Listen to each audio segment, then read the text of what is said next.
wabarakatuh guys. Gimana kabarnya? Semoga sehat selalu ya, dan semoga rezekinya lancar. Terima kasih yang sudah menyupport channel ini dan yang sudah bergabung subscribe channel ini biar bisa berkembang lagi. Oke, terima kasih Pak. Terima kasih sudah mengklik video ini. Jangan lupa subscribe, karena subscribe itu gratis. Ingat lur, subscribe itu gratis. Matur suwun. Oke, ini sekarang saya lagi di jembatan di atas laut ini guys. Ini karena anginnya gede banget. Ini di atas laut jembatannya.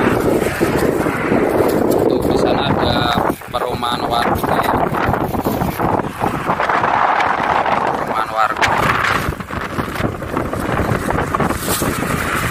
Ini jembatannya kayak jembatan Suramadu Pak.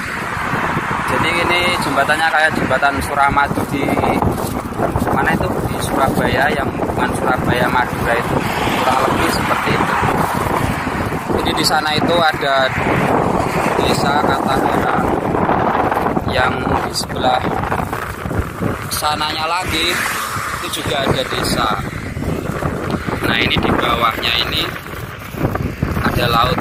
Nah itu laut itu Pak, itu laut. Ini saya di atasnya, ini anginnya besar sekali ya. Saya takut ini kena. Jadi ini sore ini cuaca cukup terang, menunjukkan jam 5:15 menit. Mataharinya udah mau turun.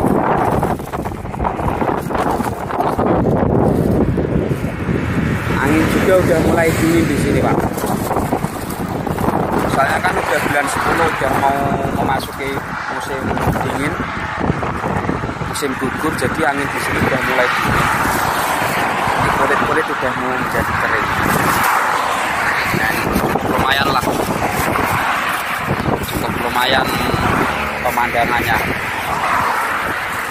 Ini jembatan tuh. Tuh, itu kan mobil dari bawah. Dari bawah.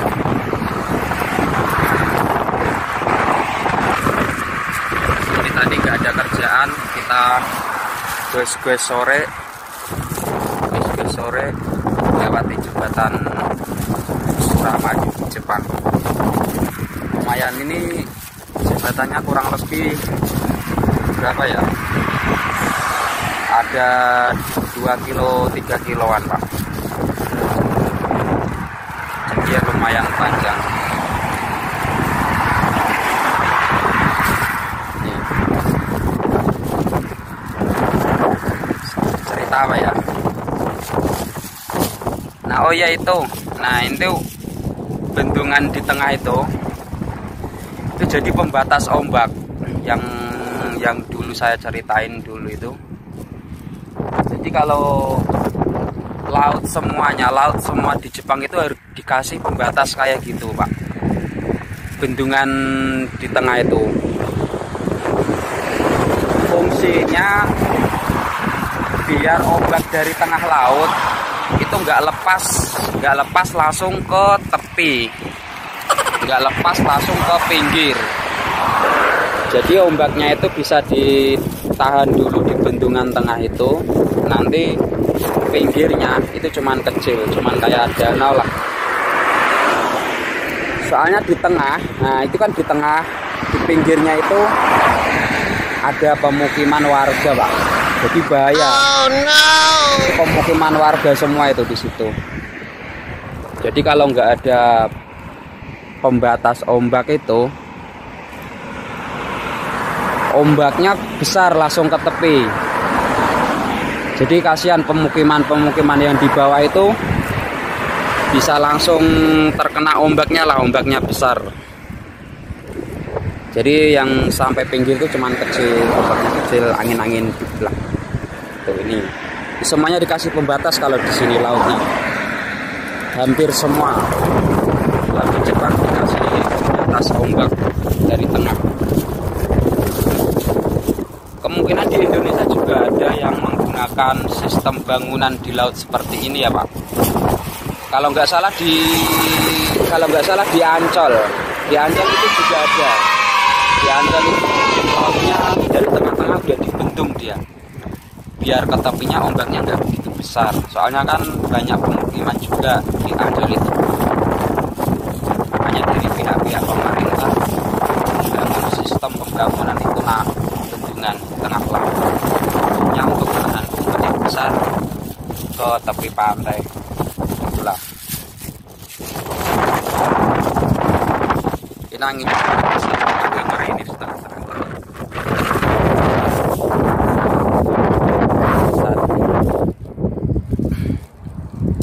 Oh iya, kemarin ada yang DM juga ya di Instagram. Itu tanya, Mas, kalau mau pergi ke Jepang, bahasa Jepang penting nggak Mas? Katanya bisa ngobrol dengan bahasa Jepang. Itu oke, akan saya jawab di sini ya. Terima kasih yang sudah bergabung di IG saya. Nanti kalau yang belum, teman-teman bisa langsung follow di deskripsi. Nanti saya akan taruh linknya. Saya akan jawab dulu ya pertanyaan Mas yang kemarin tanya itu ya. Jadi begini Pak, ya namanya kita hidup di Jepang itu ya, bahasa Jepang itu penting sekali ya. Soalnya kan kalau di sini nggak bisa bahasa Jepang, kita susah mau belanja juga susah kalau nggak tahu kita apa yang belanja. Di sini itu temennya Indonesia itu banyak, nggak apa-apa. Tapi kalau kayak saya sendiri, pengalaman saya sendiri di sini, sebenarnya saya juga masalah bahasa Jepang juga belum terlalu lancar ya Pak. Tapi seenggaknya ada kelebihan, ada peningkatan lah ketimbang pas waktu belajar di Indonesia kemarin dulu. Itu karena saya di sini itu sendiri Pak, nggak ada teman, maksudnya di satu perusahaan itu nggak ada teman orang Indonesia lah, semuanya itu temannya itu orang Jepang. Jadi mau nggak mau ya saya harus menggunakan bahasa Jepang, mau nggak mau kan. Judulnya saya juga nggak bisa, tapi saya di sini udah setahun lebih, sedikit juga udah ngerti lah cara bahasa orang sini, bahasa Jepang orang sini yang digunakan. Soalnya itu beda Pak, bahasa yang kita pelajari di Indonesia sama bahasa yang di sini digunakan itu bedanya hampir 70%. Jadi bahasa yang kita pelajari di waktu di Indonesia, waktu mau berangkat ke sini itu cuman bahasanya itu yang sopan-sopan. Misalnya ya pokoknya bahasa yang sopan-sopan lah. Nanti kita itu di sini ngembangin sendiri bahasanya. Jadi kita dibekalin bahasa-bahasa kayak gitu, bahasa dasarnya. Nanti kita di Jepang dibekalin sendiri. Terus juga orang Jepang sini juga jarang sekali menggunakan bahasa yang Jepang nasional Pak. Banyak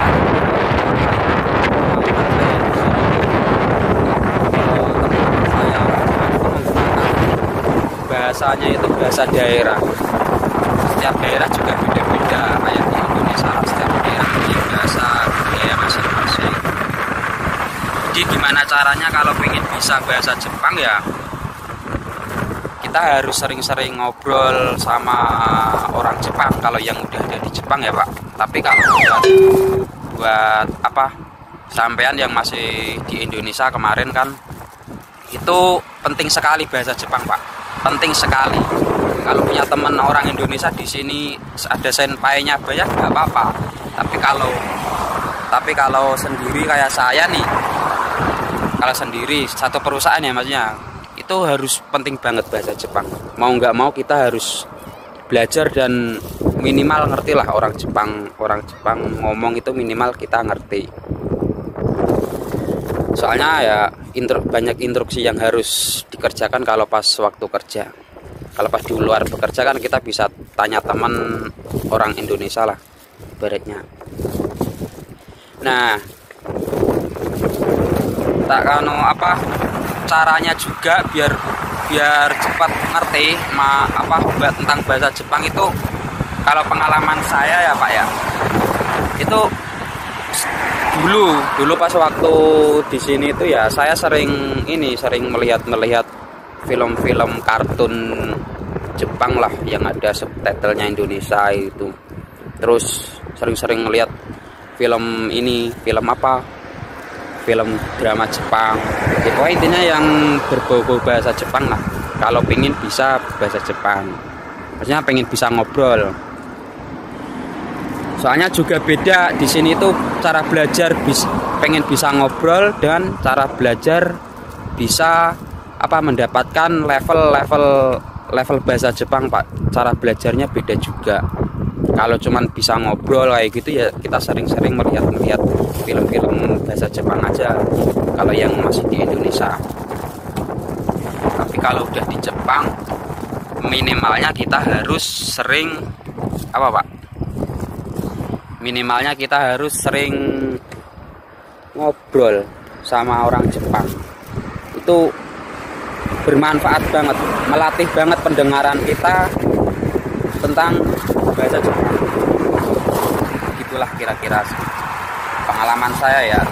Tapi setiap orang kan mempunyai cara masing-masing dan ini masing-masing. Kalau dibilang penting atau enggak penting, itu penting banget bahasa Jepang. Bagi yang mau tinggal di Jepang penting banget. Pengalaman saya dulu, saya sedikit menyepelekan ya tentang belajar bahasa Jepang dasar-dasarnya. Jadi waktu di sini itu nggak ada senior orang Indonesia. Itu sangat berat sekali teman-teman waktu pertama kali. Tapi lama-lama kesini, meskipun kita sering ya diajak ngobrol sama orang Jepang, itu kita ngerti sendiri. Oh, kalau kayak artinya begini itu kita ngerti sendiri. Kayak bahasa Jepang itu susah teman-teman kalau nggak masuk diterapin. Kalau cuma baca dua itu nggak bisa ngobrol bahasa. Mungkin itu aja ya Mas ya jawabannya ya. Terima kasih sudah mendm saya. Kalau kurang jelas nanti bisa ditanyakan lagi. Itu menurut versi pengalaman saya ya. Oke Pak, ini kayaknya sudah mau maghrib ini. Itu matahari udah tenggelam, sebenarnya udah gelap. Cuman cahayanya aja ini yang masih terang. Mungkin saya akan balik lagi ke apartemen saya ya. Jangan lupa like dan subscribe channel saya Rudi Dake. Terima kasih sudah menonton video ini. Semoga bermanfaat. Oke, wassalamualaikum warahmatullahi wabarakatuh. Bye bye.